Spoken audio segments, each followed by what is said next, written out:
নমস্কার বন্ধুরা, কেমন আছেন সবাই? এই তো আমি ভালো আছি। পরিবারই চ্যানেলে আর একটা নতুন ব্লগে আপনাদের স্বাগত জানাই।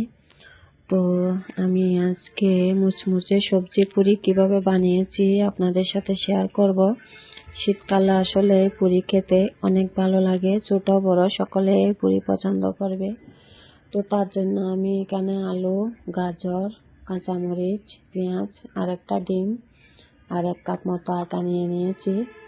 তো আমি প্রথমে কাঁচা আলু, পেঁয়াজ এবং গাজরটা গ্রেট করে নিয়েছি। এখানে আসলে আমি কাঁচামরিচটা দিই নাই, যদিও দেখিয়েছি। তো কারণ এটা বেলতে হবে, তো বেলতে অনেক কষ্ট হবে। আপনারা চাইলে ব্লেন্ড করে দিয়ে দিতে পারেন।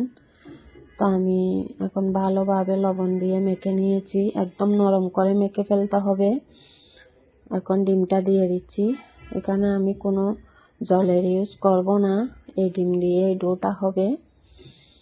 তো এখন আটাটা দিয়ে দিলাম। আটা দিয়ে একটা ডো রেডি করব, রুটির মতো করে বেলবো। হয়ে গেল আমার ডো রেডি। তা আমি এটা 3 ভাগে ভাগ করে নিব। এই যে 3 ভাগে ভাগ করে নিয়েছি। এখন রুটির মতো করে ভালো করে বড় করে বেলে নিব।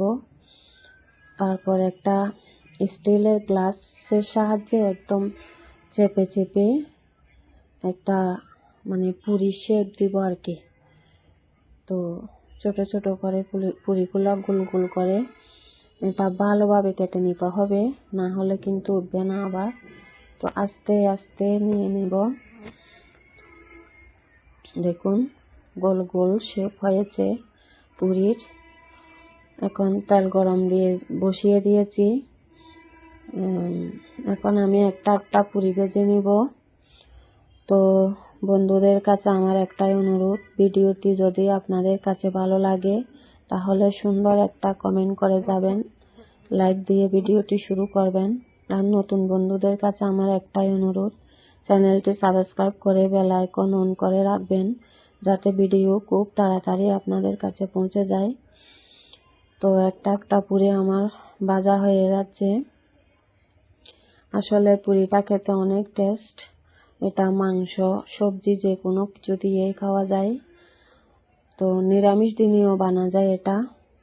দেখুন কতটা মুচমুচে হয়েছে আমার পুরি, ফুলেছে। মাঝখানে যা আমি দেখিয়ে দিচ্ছি, দেখুন অনেকটাই ফুলেছে। কিন্তু শীতকালে আসলে অনেক টেস্টি এই পুরিটা। তো বন্ধুরা,